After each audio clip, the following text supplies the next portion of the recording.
प्यारे बालकों, आज हम हमारे भारतीय जो संविधान है उसमें भारतीय जो संविधान सभा थी उसके अंदर बनी हुई प्रमुख समितियां और हमारा जो भारतीय संविधान है उसके स्रोत क्या क्या हैं, यानी कि हमने भारतीय संविधान में बहुत सी बातें शामिल की हैं, वो किन किन देशों से लिए, किस प्रकार ली हैं, उनके बारे में अध्ययन करेंगे।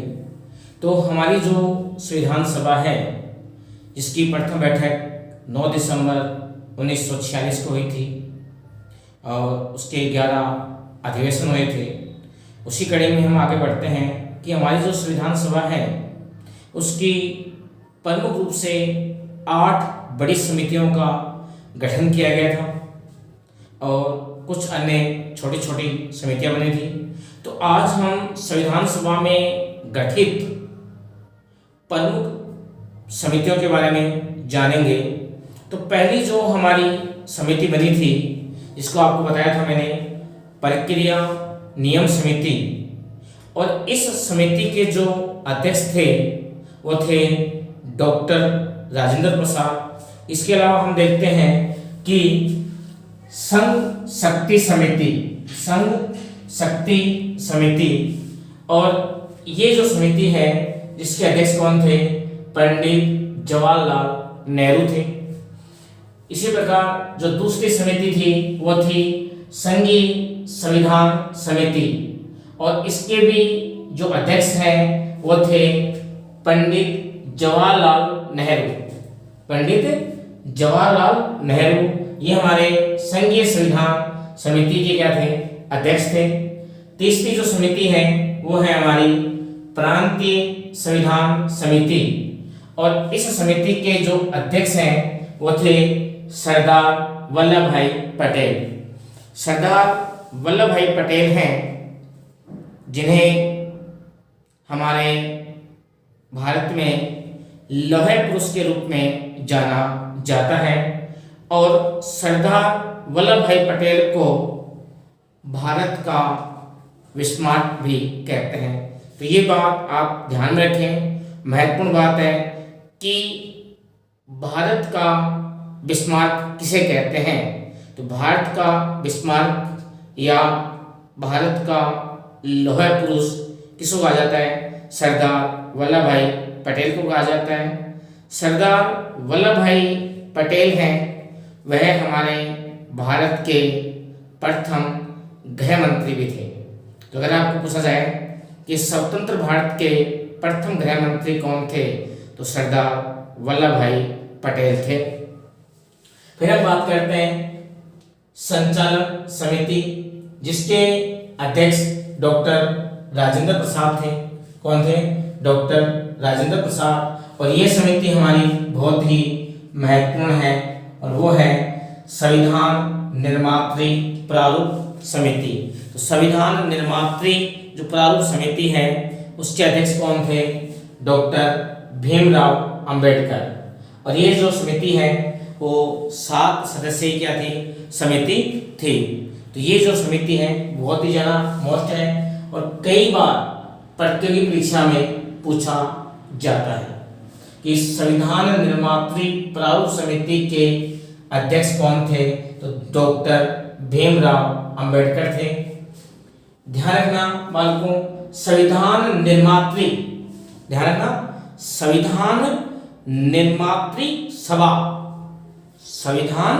निर्मात्री सभा के अध्यक्ष थे। प्रारूप शब्द हट गया तो आपको उत्तर क्या बताना है, डॉक्टर राजेंद्र प्रसाद। यानी कि संविधान निर्मात्री प्रारूप समिति क्या शब्द है, प्रारूप समिति, तो अध्यक्ष कौन रहेंगे, डॉक्टर भीमराव अंबेडकर रहेंगे। और प्रश्न आ जाए संविधान निर्मात्री सभा के अध्यक्ष कौन थे। तो बालकों ये क्वेश्चन थोड़ा घुमाया हुआ है, यानी कि इसका तात्पर्य क्या है कि संविधान सभा के अध्यक्ष कौन थे। तो आपको पता है कि जो संविधान सभा है उसके अध्यक्ष कौन थे, डॉक्टर राजेंद्र प्रसाद। तो ये बात ध्यान रखें कि संविधान निर्मात्री सभा और संविधान सभा एक ही है। क्वेश्चन पर कंफ्यूज मत होइए। और इसका जो आंसर है वो क्या रहेगा? डॉक्टर राजेंद्र प्रसाद। फिर है राज्य समझौता समिति। तो राज्य समझौता समिति है, यानी राज्यों के साथ जो किस प्रकार से तारतम्य रखना है, राज्यों को कौन कौन सी शक्ति देनी है, राज्यों को किस प्रकार भारत में केंद्रीकृत करके रखना है, उसके लिए जो समिति बनाई गई थी, उस समिति के जो अध्यक्ष हैं वो थे पंडित जवाहरलाल नेहरू। पंडित जवाहरलाल नेहरू। फिर है मौलिक अधिकार व अल्पसंख्यक संबंधी परामर्श समिति। और इस समिति के जो अध्यक्ष हैं वो हैं सरदार वल्लभ भाई पटेल। और ये जो मौलिक अधिकार व अल्पसंख्यक संबंधी परामर्श समिति है, इसकी दो उप समितियां थी। पहली मौलिक अधिकार समिति। तो मौलिक अधिकार उप समिति के जो अध्यक्ष हैं वो कौन है? J B Kripalani. कौन थे? J B Kripalani. और अल्पसंख्यक उप समिति, अल्पसंख्यक उप समिति के जो अध्यक्ष हैं वो कौन थे? H C Mukherjee. तो ये थी हमारी संविधान सभा की प्रमुख 8 समितियां, जिसमें महत्वपूर्ण है कि संघ शक्ति समिति के अध्यक्ष कौन थे? तो जवाहरलाल नेहरू थे। फिर प्रश्न आता है कि संविधान निर्मात्री प्रारूप समिति के अध्यक्ष कौन थे? तो डॉक्टर भीमराव अंबेडकर। कई बार संचालन समिति का भी प्रतियोगी परीक्षा में पूछा जाता है। तो संचालन समिति के जो अध्यक्ष थे वो कौन थे? डॉक्टर राजेंद्र प्रसाद। और डॉक्टर राजेंद्र प्रसाद ही क्या थे? प्रक्रिया नियम समिति के क्या थे? अध्यक्ष थे। अब हम बात करते हैं कि हमारे जो संविधान है, भारतीय संविधान है, इसके कौन कौन से प्रमुख स्रोत हैं? कौन कौन से प्रमुख स्रोत हैं? तो बालकों, हमारा जो भारतीय संविधान है, इस भारतीय संविधान के संवैधानिक सलाहकार कौन? संवैधानिक सलाहकार बी.एन. राव थे। तो ये प्रश्न भी कई बार प्रश्न आता है कि भारतीय जो संविधान है, भारतीय संविधान के संवैधानिक सलाहकार कौन थे? तो भारतीय संविधान के संवैधानिक सलाहकार अगर आपको पूछा जाता है तो संवैधानिक सलाहकार हैं, उनका नाम है बी.एन. राव। क्या है? बी.एन. राव है। पूरा नाम है बेनेगल नरसिंह राव। बेनेगल नरसिंह राव, इनका क्या है? पूरा नाम है। ये हमारे संविधान के संवैधानिक सलाहकार थे। और जो संविधान है उसका अधिकांश भाग इन्होंने ही तैयार किया था। तो ध्यान रहे कि जो बी.एन. राव हैं, उन्होंने भारतीय संविधान तैयार करने से पूर्व बहुत सी देशों की क्या की यात्रा की, बहुत से संविधानों का अध्ययन किया। और उसके बाद में उन्होंने, कहते हैं कि लगभग 60 से अधिक देशों के जो संवैधानिक प्रक्रिया है, संविधान है, उनका क्या किया था? अध्ययन किया गया था संविधान निर्माण करने वाली समितियां उनके द्वारा। फिर जो मुख्य बातें हैं बहुत से देशों से लिया गया। तो हमारा जो संविधान है, हमारे संविधान के स्रोत की अपन बात करें तो पहला जो स्रोत है वो है भारतीय शासन अधिनियम 1935। भारतीय शासन अधिनियम 1935 हमारा जो संविधान है, कहते हैं कि उसमें जो शामिल अनुच्छेद हैं उनमें से 200 से ज़्यादा जो अनुच्छेद हैं, हमने जो भारतीय शासन अधिनियम 1935 है उससे क्या लिया है? एक्सेप्ट किया है। बहुत सी जो प्रक्रिया है वो हमने भारतीय शासन अधिनियम 1935 से क्या किए? ग्रहण किए। जैसे द्विसदनात्मक व्यवस्था, ये हमने किससे ली है? भारतीय शासन अधिनियम से ली है। उसके बाद में हम बात करते हैं कि दूसरा जो हमारा स्रोत है वो है अमेरिका संविधान। अमेरिका, तो अमेरिका जो संविधान है, अमेरिका संविधान से अमेरिका से भारतीय संविधान में क्या क्या चीजें ली गई हैं उनकी अपन बात करें तो पहला जो बात है वो है मौलिक अधिकार। क्या है? मौलिक अधिकार, यानी कि मूल अधिकार है। क्या है? मूल अधिकार है। वो हमने कहां से लिए हैं? अमेरिका से लिए हैं। कहां से लिए हैं? अमेरिका से। मूल अधिकार है वो हमने कहां से लिया? अमेरिका से लिया। दूसरी जो चीज हमने ली, प्रस्तावना, यानी हमारे जो संविधान की प्रस्तावना है वो भी हमने कहां से ली? अमेरिका से ली। तो इसलिए हम बात करते हैं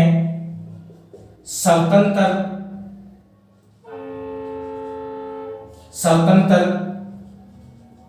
न्यायपालिका,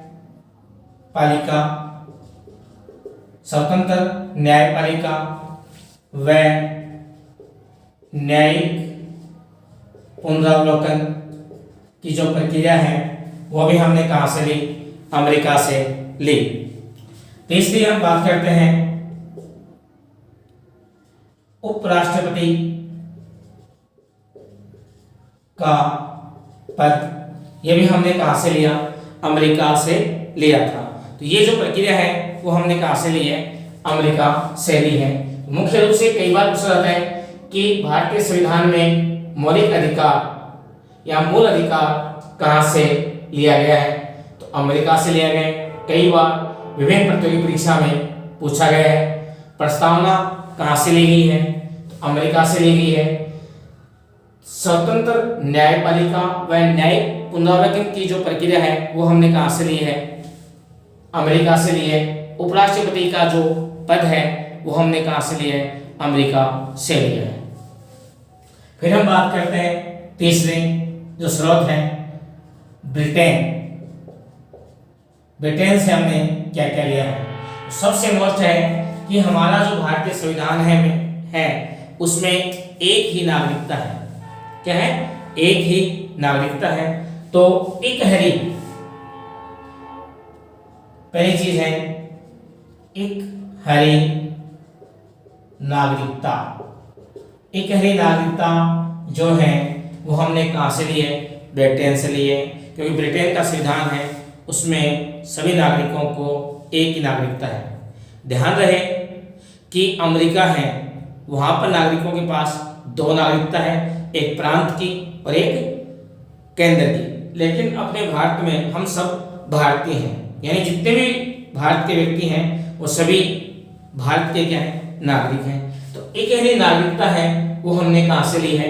ब्रिटेन से ली है। संसदीय व्यवस्था, संसदीय व्यवस्था हमने कहां से ली है? ब्रिटेन से ली है। संसदीय विशेषाधिकार, संसदीय विशेषाधिकार भी हमने कहां से लिए हैं? ब्रिटेन से लिए हैं। चौथी हमने बात करते हैं एकीकृत नौकरशाही जो व्यवस्था है वो भी हमने कहां से ली है? ब्रिटेन से ली है।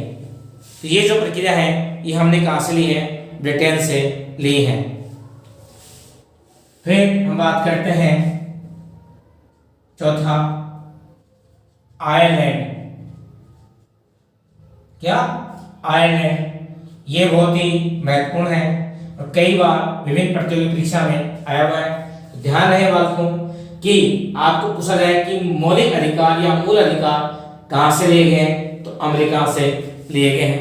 फिर हमारी बात आती है आयरलैंड से हमने क्या क्या लिया है, और जो मैं बताने जा रहा हूं वह बहुत सी प्रतियोगी परीक्षा में आता है। बहुत ही सिंपल क्वेश्चन है, यूं कहें कि ये सार्वजनिक क्वेश्चन है।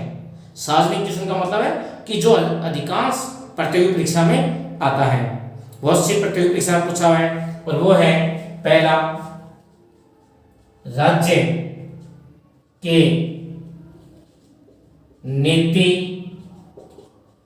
निर्देशक तत्व है। राज्य के नीति निर्देशक जो तत्व हैं वो हमने कहाँ से लिए हैं? आयरलैंड से लिए हैं। कहाँ से लिए? आयरलैंड से लिए हैं। दूसरी जो बात हमने ली है वो है राष्ट्रपति के निर्वाचन के लिए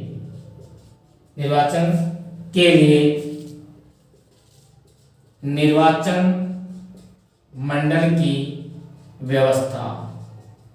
राष्ट्रपति के निर्वाचन के लिए क्या होता है? एक निर्वाचक मंडल होता है। क्या होता है? एक निर्वाचन मंडल होता है। और ये जो निर्वाचन मंडल है उसके अंदर कौन कौन शामिल होते हैं? तो राष्ट्रपति के निर्वाचन के लिए जो निर्वाचन मंडल है, ये प्रश्न भी कई बार विभिन्न प्रतियोगी परीक्षा में आया हुआ है। तो अगर आपको पूछा जाए कि राष्ट्रपति के निर्वाचन मंडल में शामिल होते हैं, ये प्रश्न आ जाए और उसमें आपको ऑप्शन दिया हुआ हो, नंबर 1 लोकसभा के निर्वाचित सदस्य, राज्यसभा के निर्वाचित सदस्य, या यूं कहें कि संसद के निर्वाचित सदस्य, और समस्त राज्यों व केंद्र शासित प्रदेशों की विधान सभाओं के निर्वाचित सदस्य हैं, वो राष्ट्रपति के निर्वाचक मंडल में क्या होते हैं? शामिल होते हैं। निर्वाचित सदस्य, ये ध्यान रखें। तो राष्ट्रपति के निर्वाचन में शामिल होते हैं, ऑप्शन ए में दे दिया लोकसभा के निर्वाचित सदस्य, दूसरे में दे दिया राज्यसभा के निर्वाचित सदस्य, ऑप्शन सी में दे दिया समस्त राज्यों व केंद्र शासित प्रदेशों की विधानसभाओं के निर्वाचित सदस्य, और ऑप्शन डी में दे दिया उपयुक्त सभी। तो आंसर क्या जाएगा? उपयुक्त सभी हो जाएगा। तो ध्यान रहे कि ये राष्ट्रपति के निर्वाचक मंडल में क्या होते हैं? शामिल होते हैं। और राष्ट्रपति के निर्वाचक मंडल की जो व्यवस्था है वो कहाँ से ली है? हमने आयरलैंड से ली है। तीसरी बात जो हमने आयरलैंड से ली है वो है राज्यसभा में राष्ट्रपति द्वारा सदस्यों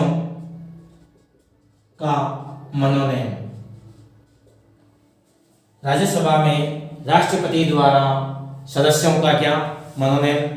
बालकों ध्यान रखना कि राष्ट्रपति राज्यसभा में 12 सदस्यों का क्या करता है? मनोनयन करता है। तो ये प्रश्न भी कई बार विभिन्न प्रतियोगी परीक्षा में पूछा हुआ है कि राष्ट्रपति कितने सदस्यों को राज्यसभा में मनोनयन करता है।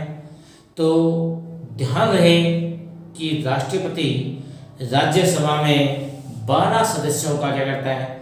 मनोनयन करता है। और ये जो 12 सदस्य हैं ये कला, शिक्षा, संस्कृति, खेलकूद, साहित्य में विशेष सेवा या योग्यता रखने वाले क्या होते हैं? व्यक्ति होते हैं, जिनको राज्यसभा में राष्ट्रपति क्या करता है? मनोनीत करता है। तो ये जो चीजें हैं वो हमने कहाँ से ली है? आयरलैंड से ली है। तो देखिए आयरलैंड वाला जो बिंदु है बहुत ही ज़्यादा महत्वपूर्ण है। कई बार पूछा जाता है एक या एकल नागरिकता हमने कहाँ से ली है? ब्रिटेन से ली है। ये प्रश्न दिमाग में डाल लीजिए। और कई बार क्या होता है बालकों, हम सोचते हैं कि पेपर बहुत हार्ड है, तो वो जो पेपर हार्ड है वो हमारे लिए सभी के लिए हार्ड है, लेकिन गलती कहाँ होती है कि जहाँ हमारे जो आसान प्रश्न आए हुए हैं वो गलत नहीं होने चाहिए। वो गलत हो गई तो आप क्या जाओगे? मैथ से बाहर हो जाओगे। इसलिए ध्यान रहे कि जो प्रश्न है हमारे इजी प्रश्न है उनको ध्यान से और सावधानी पूर्वक करें।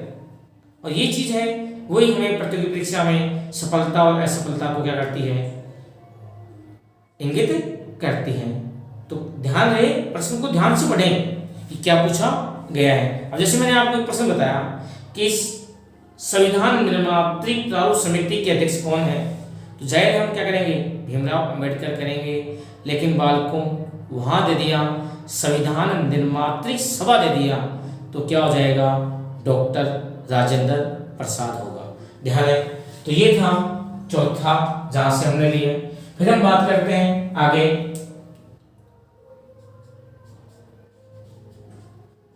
फ्रांस। फ्रांस से हमने क्या लिया है, तो वो है फ्रांस से हमने लिया है प्रजातांत्रिक व्यवस्था।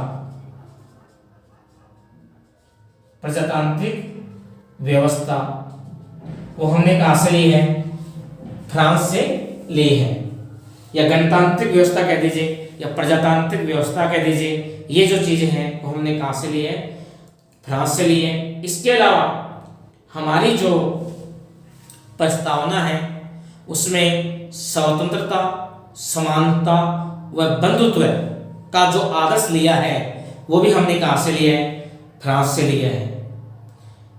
ध्यान रख लीजिए, नोट कर लीजिए कि स्वतंत्रता, समानता व बंधुत्व, या यूं कहें भाईचारा, ये जो फ्रांस की क्रांति हुई थी 1789 में, उसका नारा था। कई बार पूछते हैं कि फ्रांसीसी क्रांति का नारा क्या था, तो स्वतंत्रता, समानता और भाईचारा।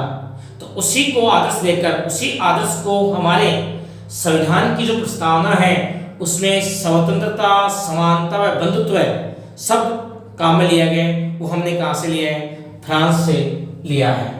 यानी कि प्रस्तावना में स्वतंत्रता, समानता व बंधुत्व का भाव हमने कहां से लिया है, फ्रांस से लिया है। प्रजातांत्रिक जो व्यवस्था है वो भी हमने कहां से ली है, फ्रांस से ली है। फिर हम बात करते हैं आगे हमारे संविधान के स्रोत में।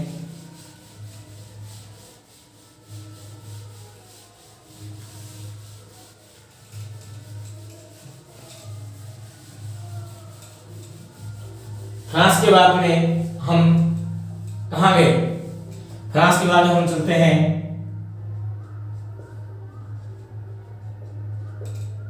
कनाडा। कहां गए, कनाडा गए। तो देखिए पहले तो हमारे जो संविधान निर्माण करने वाले विद्वान थे वो अमेरिका गए, अमेरिका से कुछ लेके आ गए। अमेरिका के बाद में ब्रिटेन गए, नहीं क्या, ब्रिटेन से कुछ ले आ गए। फ्रांस गए, फ्रांस से कुछ लेके आ गए। आयरलैंड गए, आयरलैंड से कुछ लेके आ गए। फिर कनाडा पहुंच गए, तो कनाडा से उन्होंने क्या लिया, संघीय शासन व्यवस्था। क्या ली, संघीय शासन प्रणाली। क्या ली, संघीय शासन प्रणाली ली। संघीय शासन प्रणाली है वो हमने कहां से ली थी, कनाडा से ली थी। संघ के लिए दूसरा है, संघ के लिए, संघ के लिए यूनियन शब्द, क्या, यूनियन शब्द, यूनियन शब्द है वो हमने कहां से लिया, कनाडा से लिया था। तो हमारे जो संविधान निर्माता है वह संघीय शासन प्रणाली, संघ के लिए यूनियन शब्द, और तीसरी जो महत्वपूर्ण बात है अवशिष्ट शक्ति। कौन सी शक्ति, अवशिष्ट शक्ति, यानी शक्ति का जो विभाजन किया जाता है, शक्ति विभाजन या शक्ति पृथक्करण का जो सिद्धांत है वो भी हमने कहां से लिया था, अमेरिका से लिया था। शक्ति विभाजन या शक्ति पृथक्करण का जो सिद्धांत है, इसमें शक्ति क्या होती है, बटी हुई होती है। और इसी के अंतर्गत हमारा जो संविधान है उसमें 4 अनुसूचियां हैं, केंद्र सूची, समवर्ती सूची, राज्य सूची और अवशिष्ट सूची। तो अवशिष्ट शक्ति या अवशिष्ट सूची या अवशिष्ट शक्तियां किसको दी गई है, केंद्र। अवशिष्ट शक्तियां केंद्र को यानी केंद्र को मजबूत किया गया है। तो ये अवशिष्ट शक्ति जो है केंद्र को, ये चीज भी हमने कहां से ली है, कनाडा से ली है। कहां से ली है, कनाडा से ली है। उसके बाद हम बात करते हैं 7वां हमारा जो स्रोत है ऑस्ट्रेलिया। ऑस्ट्रेलिया गई। तो ऑस्ट्रेलिया से हमने क्या क्या लिया? नंबर 1, जो हमारी प्रस्तावना है, प्रस्तावना की भाषा व भाव, प्रस्तावना का भाव व भाषा या व्याख्या वो हमने कहां से ली है? ऑस्ट्रेलिया से ली है। ध्यान रहे कि प्रश्न आता है कि प्रस्तावना कहां से ली है, तो प्रस्तावना हमने कहां से ली है भाई? प्रस्तावना हमने ली है अमेरिका से, और प्रस्तावना की जो भाव है, उसकी भाषा है, वो हमने कहां से लिया है? वो हमने लिया है ऑस्ट्रेलिया से। दूसरी चीज हमने जो ली है समवर्ती सूची। समवर्ती सूची का जो हमारे संविधान में प्रावधान है, वो हमने कहां से लिया है? ऑस्ट्रेलिया से लिया है। तो ये दो चीजें हमने कहां से ली है? ऑस्ट्रेलिया से ली है। फिर हम बात करते हैं नेक्स्ट, हम चलते हैं दक्षिण अफ्रीका। दक्षिण अफ्रीका से हमने क्या लिया है? तो संविधान संशोधन की प्रक्रिया, संविधान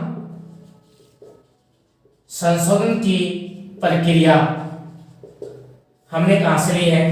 दक्षिण अफ्रीका से ली है। बालकों ध्यान रहे, संविधान के अनुच्छेद 368 के अंतर्गत भाग 20 में, अनुच्छेद 368 के अंतर्गत भाग 20 में संविधान संशोधन की प्रक्रिया का क्या है? प्रावधान है। और ये प्रश्न कई बार आता है कि संविधान संशोधन की प्रक्रिया हमने कहां से ली है? तो दक्षिण अफ्रीका से ली गई है।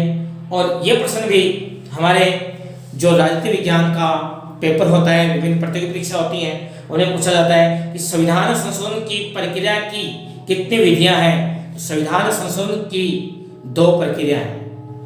संविधान संशोधन की कितनी प्रक्रिया है? 2 प्रक्रिया है, जिनका हमारे संविधान में क्या है? उल्लेख है। कई बार ये प्रश्न प्रतियोगी परीक्षा में पूछा गया है। तो ध्यान रहे कि संविधान संशोधन की कितनी प्रक्रिया है? 2 प्रक्रिया है। और संविधान संशोधन की प्रक्रिया हमने कहां से ली है? दक्षिण अफ्रीका से ली है। फिर हम बात करते हैं नेक्स्ट,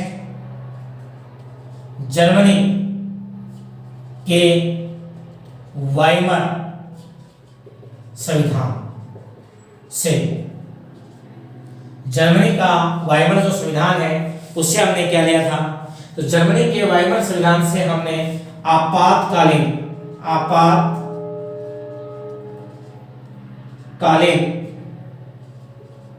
उपबंध लिया है। यानी आपातकालीन जो प्रावधान है, आपातकालीन शक्तियां हैं, आपको पता है कि राष्ट्रपति के पास क्या होती हैं? आपातकालीन शक्तियां होती हैं, अनुच्छेद 352 से 360 के मध्य। तो ये जो आपातकालीन उपबंध है, ये हमने कहां से लिया है? जर्मनी के वाइमर संविधान से हमने ग्रहण किया है। फिर हम बात करते हैं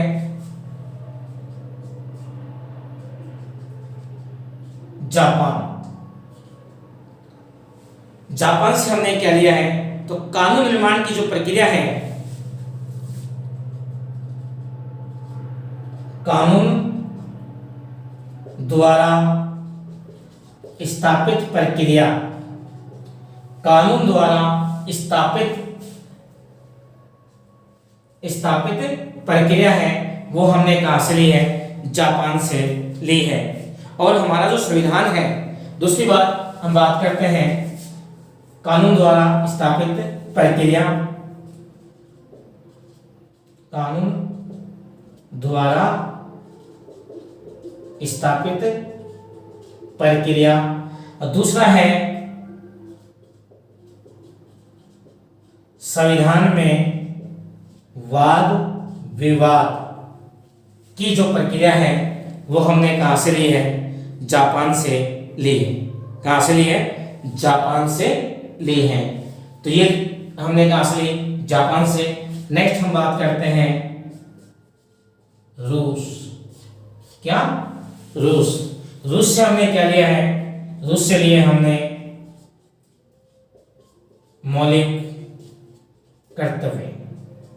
क्या लिया है? मौलिक कर्तव्य है, वो हमने क्या लिया है? रूस से लिया है। फिर हम बात करते हैं, दूसरी चीज ली है हमने कि हमारी जो प्रस्तावना है, प्रस्तावना में राजनीतिक, सामाजिक व आर्थिक न्याय, आर्थिक न्याय का क्या किया गया है, उल्लेख किया गया है। कई बार प्रश्न आता है कि भारतीय उद्देशिका या प्रस्तावना में कौन सा न्याय शामिल नहीं है। तो हमारी जो उद्देशिका है, प्रस्तावना है, उसमें राजनीतिक, सामाजिक व आर्थिक न्याय का क्या उल्लेख है। और ये जो प्रक्रिया है वो हमने कहाँ से ली है, प्रस्तावना में रूस से लिया है। तो ये थी हमारे भारतीय संविधान के प्रमुख स्रोत। और इनमें मैंने आपको जिन देशों के नाम बताए हैं, जो मुख्य मुख्य बातें जो हमारे संविधान में एक्सेप्ट की गई हैं, ग्रहण की गई हैं, वह बहुत ही महत्वपूर्ण है। दिमाग में डाल लीजिए, तैयारी कीजिए। बालकों एक क्वेश्चन पूछता हूँ, सामान्य से क्वेश्चन है। अगर आपको पूछा जाए कि भारतीय संविधान में कुल कितने मौलिक कर्तव्य थे, तो आपका आंसर क्या होगा, जरा सोचिए और कमेंट करके इस वीडियो में बताइए कि वायदीय परीक्षा में प्रश्न आता है कि मूल भारतीय संविधान में, या जब भारतीय संविधान लागू हुआ उस समय भारतीय संविधान में कितने मौलिक कर्तव्य शामिल किए गए थे। तो आप कितना बताते हैं, कमेंट के जरिए जरूर बताइएगा। इस वीडियो में देखते हैं आपका आंसर सही होता है कि गलत होता है। तो ये जो मौलिक कर्तव्य हैं, ये हमने कहाँ से लिए थे, रूस से लिए थे। प्रस्तावना में जो न्याय शब्द है, जिसमें राजनीतिक, सामाजिक व आर्थिक न्याय है, वो हमने कहाँ से लिया था, रूस से लिया था। ध्यान रहे, रूस में 1917 में रूस की जो क्रांति हुई थी उसमें न्याय की बात की गई थी। और उस न्याय में सामाजिक, राजनीतिक और आर्थिक न्याय का क्या था, उल्लेख था। और उसी चीज को लेकर हमारे आगे प्रस्तावना में जोड़ा गया था। तो ये थी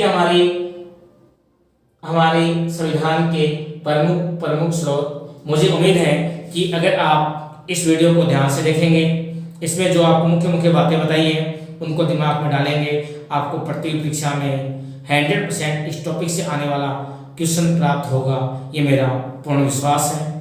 और मेरा अनुभव कहता है कि भारतीय संविधान के जो स्रोत हैं, जो बातें जो आपको पूछी जाती हैं, वो मैंने इस वीडियो के माध्यम से आप तक पहुंचाने का क्या किया है, प्रयास किया है। बालकों, तैयारी करते रहिए, आपका भविष्य आपके हाथ है और मैं जैसा सहयोग कर सकता हूँ आपके लिए तैयार हूँ। जय हिंद, जय भारत।